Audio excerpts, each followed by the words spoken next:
Assalamualaikum warahmatullahi wabarakatuh. Kembali lagi di channel ini teman-teman. Kami akan menayangkan video tausiah beliau Gus Muhlason Rosyid, di mana beliau selalu mengingatkan kita semua bagaimana supaya roh kita itu tetap ingat terhadap Allah Subhanahu wa Ta'ala. Yang dimaksud ini wajah tu wajian iku ngeten. Ketika hati jenengan muncul pangrasa pangiman yen sing agawe iku urip yaiku wujude Allah dalam diri dan di luar diri jenengan, berarti ya niku ini wajah tuat. Ya contoh kula ngerokok niki kula nanti dihukumi haram rokokan, tak jarak nang aku mesisan haram merokok di tengah majelis ngaji niki, sebab iki majelis ngaji majelis yang apik kok digawe rokokan, sebab rokok iku entute iblis.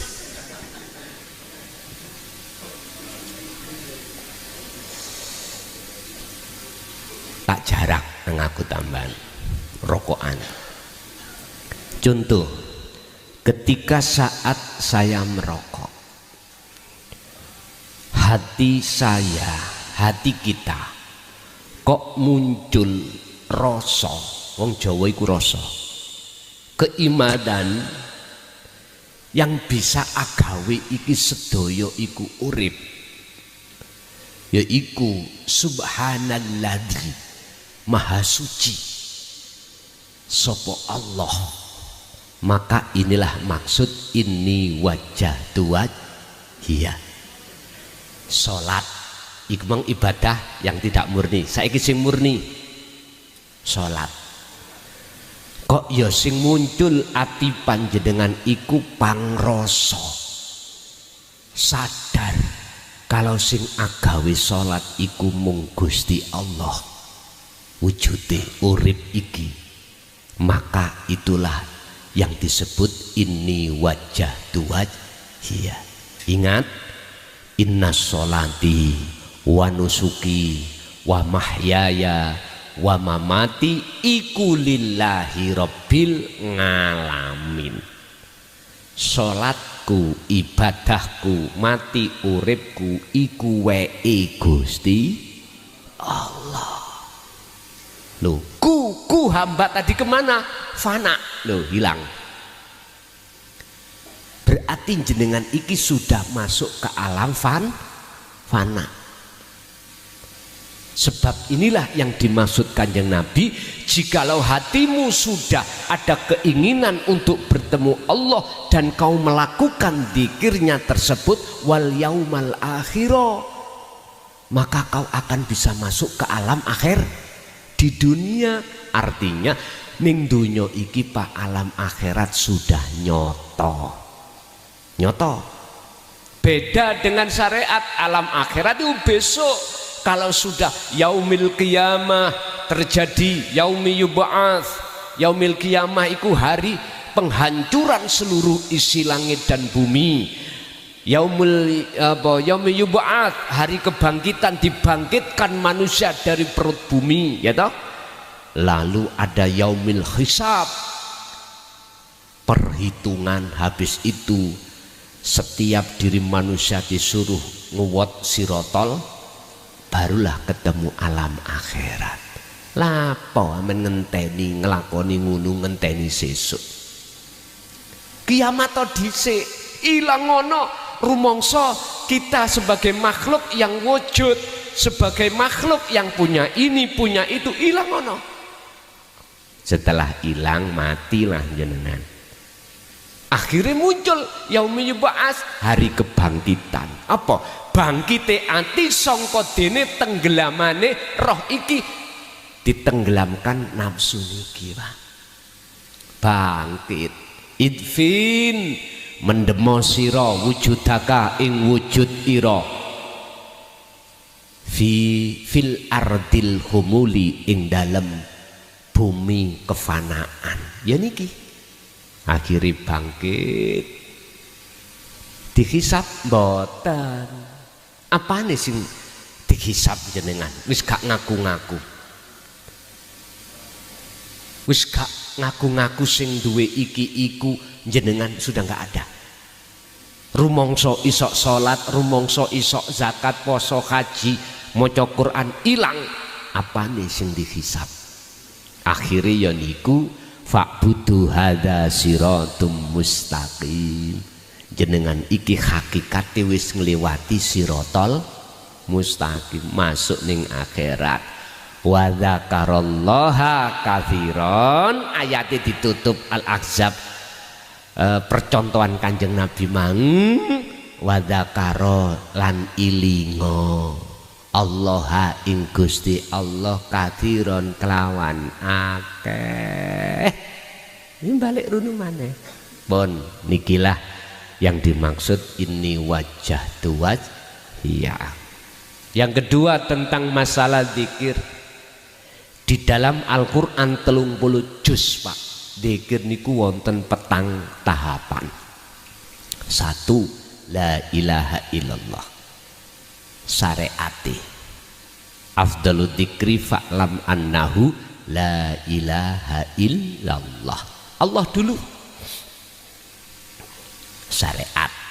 Loro thariqah la ilaha illallah. Ngebabno sifat. Sifate wujude Allah iku piye? Wis akhirin jenengan memahami sifat wajib 20 dibagi 4. Sifat nafsiyah, salbiyah, ma'ani dan maknawiyah. Apa nafsiyah, apa salbiyah, apa ma'ani, apa maknawiyah. Komplit sifat wajib Allah, sifat mukhali Allah, sifat jaizi Allah. Sifat wajib Rasul, sifat mukhali Rasul, sifat jaizi Rasul. Komplit 50 pun. Pon terus no. Mari sifat nang dat, berarti kita harus mengenal dzikir la ilaha illa anta. Nek kalau la ilaha illa huwa disebut dzikir sirri, di hati ngucap Allah Allah Allah. Kalau di syariat disebut dzikir jahri, diucapkan di lisan. Kalau tahlilan la ilaha illallah la ilaha illallah. Wonten ateng mriki dikire tahlilan la ilaha illallah la ilaha illallah. Enggak ada nggih? Apa maneh dikire meneng? Tahlilan meneng. La ilaha illa anta. Ya dikira ngantuk. Wis kita teruskan ke hakikat yang disebut dzikir sirul asrar. Tanpa ngucap baik lisan maupun hati, meneng itulah dzikir rasa. Su'aul basirah. Rasa terus sampai terus no. Merasakan kehadiran Allah, yaitu wujude yang disebut hidup zat kuwi mau dalam diri jenengan dan di luar diri jenengan yang berperan. Ketika kita mau untuk mengistiqomahkan dzikir ini, maka Allah akan memindahkan jenengan ke ainul basirah, bertemu Allah. Akhirnya menyatakan innani anallah, dzikir yang terakhir yaitu dzikir makrifat innani anallah. Jadi dzikire wis gak la ilaha illa huwa, la ilaha illa anta, la ilaha illallah, ndak. La ilaha illa ana. Umpama ditulis tapi ning ati sampean muncul pangrasa aku Allah. Ngaten. Bukan aku makhluk, karena aku makhluk sudah fana. Pun nikilah pemahaman dzikir. Jikalau jenengan pingin komplit bahasane mulai dzikir pertama, kedua, ketiga, keempat, sifat-sifat wajib Allah niku saya terangkan ketika saat sasi Ramadan boleh langsung ikut di pondok paling tidak 10 hari atau 15 hari. Kalau tidak bisa ke pondok, maka melihat, mengikuti lewat di rumah saja. Karena di pondok saya juga live streaming. Ibu-ibu, bapak-bapak, khususnya mbah-mbah sing kesehatannya kurang, cukup di rumah saja. Oh, ngoten. Lah, jikalau kita menunggu Ramadan berikutnya depan ini terlalu lama, maka sudah saya rangkum sifat-sifat mang tadi satu link, tinggal saya mengirimkan datang jenengan mang 16 bab 10 bab itu bisa jenengan pelajari, gak usah menunggu sasi Ramadan. Bon. Yang nomor 3 pertanyaannya adalah wirid dan warid. Apa wirid itu? Apa warid itu? Wirid adalah sebuah wacanan, bacaan. Tergantung tujuannya kemana bacaan ini. Boleh saya katakan jenengan mengasah rasa iku wirid, zikir iku wirid. Lah, warid adalah buah dari sebuah wirid. Niki namanya warid. Tergantung jenengan niki tujuane wirid iki nang ndi. Allah akan memberikan buah sesuai dengan keinginan sampeyan. Tak wirid rek aku seneng ngambek si A ben katut aku. Modal duit gak duwe, modali poso tirakat, iku disebut ilmu mahabbah. Dulu memang ngoten, Pak. Nggih. Ana arek wedok sing disenengi tapi ditolak. Dukun bertindak. Wirid, Pak, poso 7 dina.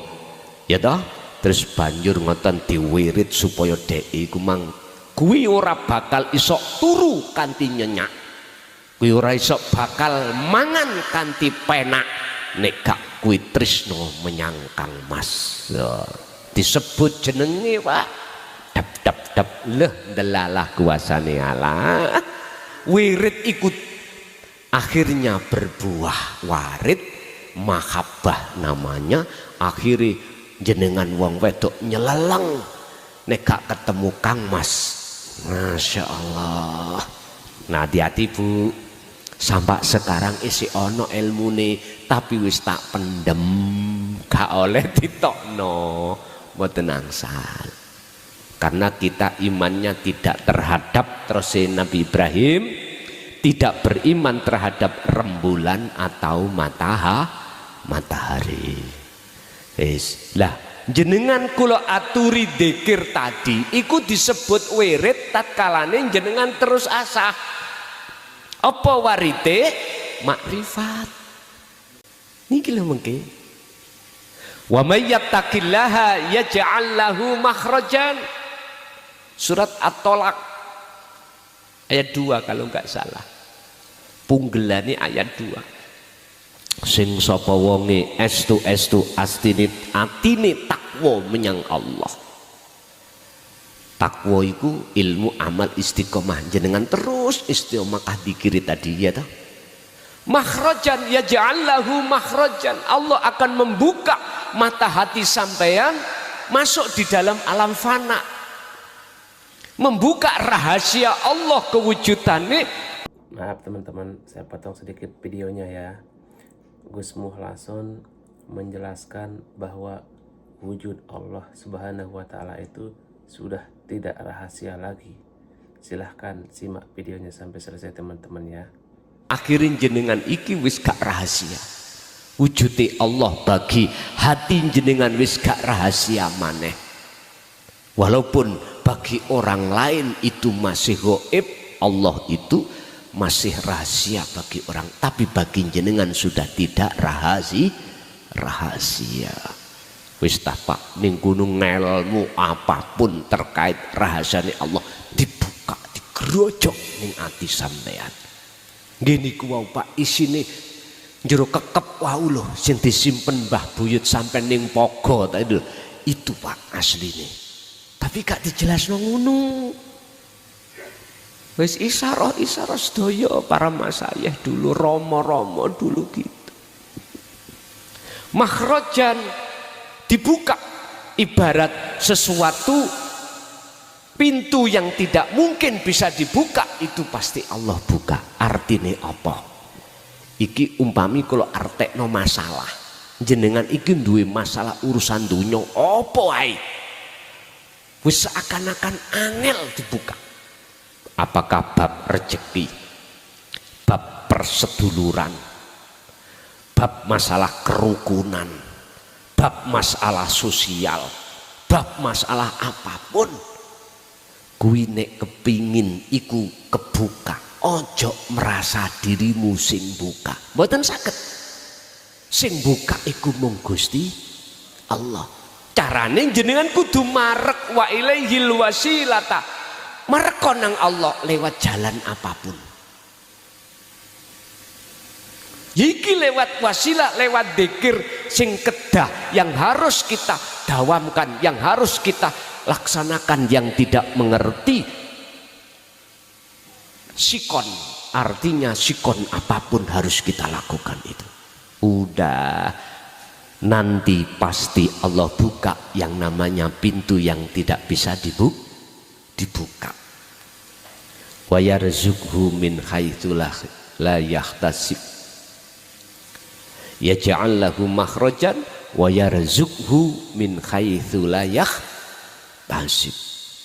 Apa jalan untuk membuka iku nanti datangnya tidak Anda nyana-nyana, sangka-sangka. Adi mak peludit yalah lho ngaten nggih. Jadi Bapak, wirid adalah sesuatu yang harus jenengan istiqomahno. Dzikir tadi, warid adalah buah dari sebuah wirid terkait masalah hati untuk ingin bertemu Allah, maka buahnya Anda niki namanya liqa, waridnya liqa, bertemu Allah. Otomatis Pak, apa sing dadekno penghalangi hati sampai datang Allah, Allah buang, Allah bersihkan. Setelah itu bersih, maka pertemuan itulah terjadi. Sebab Allah sudah manti-manti wala yusyrik bi'ibadati rabbih ahada. Aktivitas apapun hatimu jangan pernah ada selain Allah yang berperan. Barometer ukuran hati dikatakan tersesat atau tidak cuman satu Pak. Kalau disebut hati tersesat, manakala hati ada iman selain Allah, selain urip sing berperan. Ini berarti secara kacamata hakikat itu tersesat. Apapun kejadian, baik kejadian itu ada hubungannya dengan kita atau orang lain. Kalau hati kita masih ada penyono, oh bahasa Indonesia penyono, penerka atau iman, makhluk iku sing agawe iku tetondo kalau hati kita masih tersesat. Kalau tidak, artinya kalau justru uripe iku sing agawe, ini hati yang tidak tersesat. Ada sebuah makalah niki yot wis tak rungokno mlebu kuping tengen tapi metu kiwa. Jikalau kau ngaji ning YouTube gak langsung nanggone orangnya, sama halnya kau itu ngaji nanggone iblis, gurumu tak rungokkan, tak dengarkan telinga kanan, tak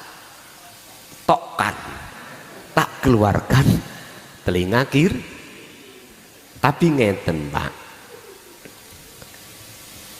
bisa nih jenengan mengatakan itu benar kalau jenengan iki membatasi kekuasaan Allah. Padahal Gusti Allah iku kuasa memberikan petunjuk terhadap siapapun hamba yang dikehendaki walaupun lewat YouTube. Artinya apa? Gusti Allah ya ana YouTube. Coba kalau tidak ada wujudnya Allah, saged ta YouTube iku muni? Mboten saged. Gak harus ada ning ngene makhluk figur seorang manusia, ndak. Niki iso nrimo nek umpama jenengan iki ning ati ana pangrasa terhadap urip lho Pak ya. Baru. Lah nek mboten ya mboten. Jadi makalah iku benar miturut syariat supaya jenengan iki morong goleki wonge dengan membawa gula kop. Akhirnya lah ngono nggih. Lho nggih, cek pengikutnya banyak. Nek menurut aku Pak, satu pun banyak. Ayo sampean tuku kewan banyak, siji lah ya Pak. Sak lapangan yo padha mawon. Bagi saya ya banyak. Wis. Jadi mboten Pak, mboten tersesat manakala dalam hati sampean iku sudah mempunyai prasangka atau iman sumber kabeh ku saka Allah. Nek ati sampean iku ndugi makhluk, sumber keterangan ini terus jenengan melakukan ya nyun sewu ya ikilah sing prose ayat tadi masih melihat samsa wal qamar wal samsa niki dereng ini wajah tuas iya jenengan lewat mimpi atau lewat tidak mimpi langsung sama. Semua kejadian apapun baik di dunia kasunyatan maupun di dunia kasaf ada mimpi bigori aklin, ada kasaf yang tidak mimpi biaklin, sadar dan tidak sadar. Itu sama. Sing penting hati jenengan iku tetep lungguhe niku mang hanya pada ilahun wahid, Tuhan yang Maha Esa sumberi. Ini enggak tersesat pun, aman pun. Selanjutnya pertanyaan selanjutnya napa mang Pak? Kanuragan pun Pak nyun sewu. Kanuragan itu lah basa Jawa toh, atau disebut ilmu kesakten. Basa kitabe ilmu karomah. Wis di luar nalar akal. Nyun sewu, kalau kita bahas tentang ilmu kasaf atau ilmu karomah itu macam-macam. Ada ilmu yang harus diwiridkan untuk bisa sak jangkah nang Mekah. Lho nggih. Ada sebuah ilmu yang harus diriyadoi, dipasani, diwiridkan untuk bisa berjalan di atas air. Kan mboten masuk akal. Ada lagi ilmu kanuragan itu nggih dibacok mlorok, dibedil mingsil, ditembak laka-laka. Tapi nek kenek bokonge wis anyep kabeh hati sampean. Nyun sewu. Nek bicara tentang masalah ilmu kanuragan buka ning nggone kitab Mambaul Hikmah. Gudangi teng mriku. Tinggal sampean dijekno tok terus dilakoni. Lah, semuanya ini ternyata endingnya itu masih ke makhluk. Makhluk. Alam mukhadoroh kasunyatan ini. Alam mukasyafah di luar akal. Ini semuanya masih kesebut wal qamara wasyamsa. Tapi di balik itu semuanya ada yang namanya maqam musyahadah wal yaumal akhir. Bagaimana caranya jenengan bisa masuk ke alam musyahadah atau alam kefanaan dari makhluk atau alam akhirat? Kuncinya mung situ yaiku dzikir. Sejatine dzikir. Pun niku tok. Dalam surat Al-Maidah ayat 35 kalau tidak salah, jenengan iki kedah mencari wasilah, jalan, akses untuk bisa masuk alam akhirat. Tengriku. Ternyata sampai jaga oyak-oyak sinau puluhan tahun ben mek sak wengi tok. Dadi sak umur sampai niki puluhan tahun mondok ngaji ya toh. Nyuwun sewu. Ketimpul sak wengi tok. Yaiku jenengan kedah ngertosi carane hakikate dzikir, sejatine dzikir iki. Pun nek iku sampean lampahi baru jenengan bisa masuk ke alam akhirat. Padahal iki Pak nek digawe mondok ngaji puluhan tahun. Estu ngentekno beras pirang kilo, ngentekno waktu berapa tahun. Wes. Sebab mohon maaf proses ini nggih kula jalani. Ternyata pludit wadakaron kathiro. Ngoten. Ngerti pludit nggih? Jeketek. Apa bahasanya jeketek? Ternyata kesimpulannya bundelan di sini.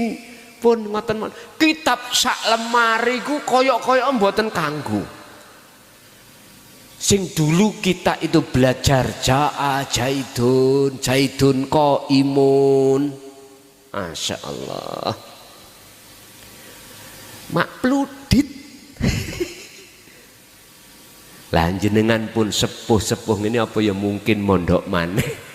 Koyok masa-masa umur 18 tahun kan gak mungkin toh Pak. Kowe langsung ae di kak paringi intine. Tes pun beres. Gak laliyo apa gak laliyo. Ternyata pada akhirnya semuanya itu ditinggal. Jadi ilmu kanuragan ini jikalau tidak disarengi pengertian dzikir sirul asror, kita masih kegolong hati yang tersesat. Tapi jikalau jenengan sudah paham, punya akses untuk masuk ke alam akhirat, jenengan nek umpama belajar ilmu kanuragan, yo rapopo. Tidak menjadikan jenengan kalih kula niki tersesat. Sama dengan kita waktu ning dunya melarat Pak, pingin sugih. Pertimbangannya karena anak masih membutuhkan biaya pendidikan. Piye yo amriye kita itu dicukupi kabeh. Pun surat At-Tolak ayat 2 dan 3 dibuka. Wa may yattaqillaha yaj'al lahu makhrajan wa yarzuqhu min haitsu la yahtasib dan seterusnya. Intine setiap saat dan waktu bahkan setiap detik atimu ilingo nang Gusti pun. Ya niku mbukake mengke. Tapi ojo sampai atimu duweni mempunyai menghadap kepada sukses dunya. Jangan. Nanti itu dengan sendirinya Allah sendiri. Wis cukup hati sampean iki berzikir itu. La tatruk ojo kok ninggalno sira adzikra ing dzikir iki li adami hudurika ma Allahi bihi, senajano dzikirmu belum bisa menghantarmu ketemu Allah, terus lakukan. Apalagi sudah ketemu, wajib jenengan jogo dzikir iki.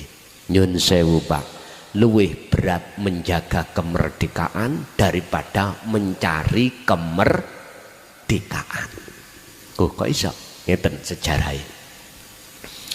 Ketika kita itu mencari kemerdekaan, mungsuh kita itu belum tahu kalau kita itu punya trik amrihnya merdeka. Estu Indonesia merdeka tahun 45. Dijajah bangsa lain berapa puluh tahun, Pak? Banyak tahun. Oleh karena Indonesia bersuku-suku atau berbangsa-bangsa bersatu, tidak terpecah belah, maka penjajah bisa kita usir dari negara kita. Minggat, padahal persenjataan kita jauh lebih modern dengan mereka. Jari wong Jawa, bambu runcing melawan tembak utawa melawan senjata tapi kok menang. Heran, Pak. Wong sing jajah iku heran.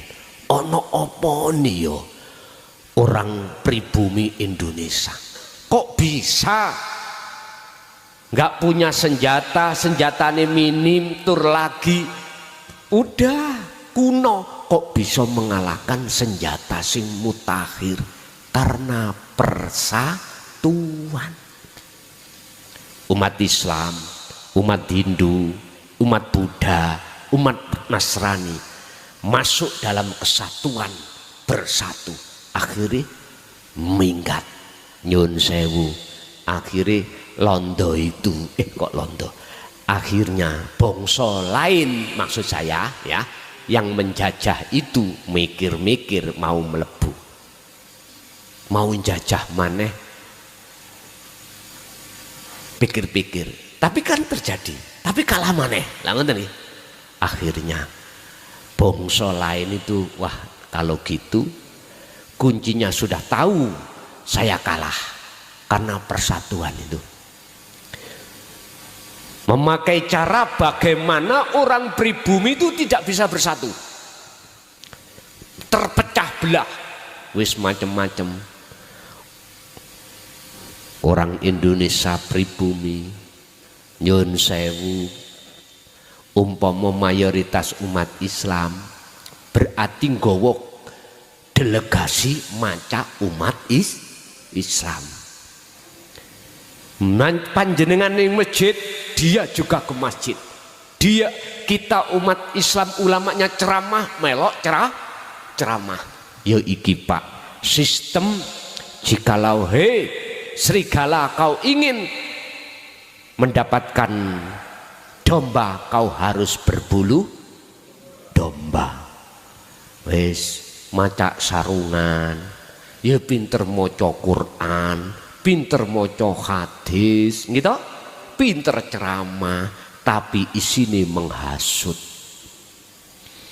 Akhirnya banyak di antara pribumi itu menjadi pengikut karena mengatasnamakan aku iki cucune Kanjeng Nabi. Tapi mbuh bener enggak ya apa gak, kuwi nek gak nganut aku, kuwi bakal gak oleh sapangat, ya kualat mlebu neraka. Ya Allah Pak, iki nek dilebokno ilmu tauhid, jauh tersesatnya kita.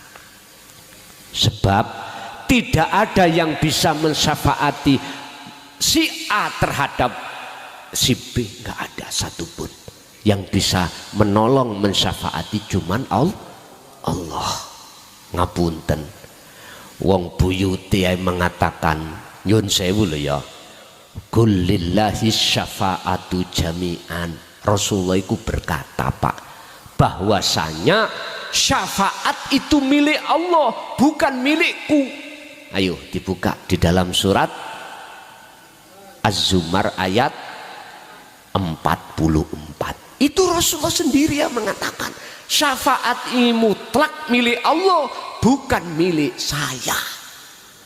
Ngono kok ya wani sing ngaku-ngaku cucune iku ngomong aku aku iso nyafaati. Iku jenenge jare wong Jawa ngedabrus kaya entut berut. Ya wis tinggal kita pribumi percaya apa enggak, monggo. Ternyata banyak yang terjaring, Pak. Loh, inilah salah satu cara bagaimana untuk memecah belah umat manusia, baik dari agama maupun kepercayaan atau persatuan. Ya terpecah. Nyun sewu. Ayo sejarah, ayo didelok sebelum ini terungkap, terbongkar. Zaman-zaman pilihan presiden kemarin mencak-mencak. Sing gak didukung dilokno sesat, sing gak didukung lho dilokno iki calon presiden gak cocok. Bahkan sudah jadi presiden aja presidennya iku goblok, istananya istana iblis, wis macem-macem. Boso terungkap, ada yang melawan, terbuka toh. Kemarin ndi sing wani ngomong pas coblosan presiden dek wingi lho. Ora wani. Mergae jare wong Jawa becik ketitik Allah ketara. Wis tinggal berikutnya nanti bagaimana. Jadi masuk di dalam politik sehingga dipecah-pecah kita umat pribumi ini. Persis seperti tahun 65. Tahun 65 Bapak Ibu yang terkenal Gestapo gitu. Berhubung sang penjajah gak iso masuk, mereka memakai orang ketiga untuk masuk dan memecah belah. Akhirnya apa yang terjadi? Para kiai-kiai pribumi, santri-santri dibunuhi. Lah ngoten enggak? Sing bunuh ya wong pribumi dhewe padha Islami. Sampeyan lihat. Apakah sejarah ini akan terulang lagi untuk tahun depan? Wallahu a'lam. Tergantung kebijakan pemerintah bagaimana. Sampai harus berpikir, mengapa yang dimenangkan Allah Prabowo kok bukan Cak Imin, Cak Anies? Ada maksud apa Allah? Udah, ini semuanya tidak lepas dari kehendak Allah. Estua, semua ada maksud. Jawabannya nanti tunggu hari mainnya, tanggal mainnya. Pertanyaan aku mek ngene, apakah tahun 65 akan terulang kembali di tahun berikutnya ini? Sebab kemarin sebelum pilihan presiden, sebelum lo ya, sudah mengikrarkan diri untuk perang. Nah, ngerti toh?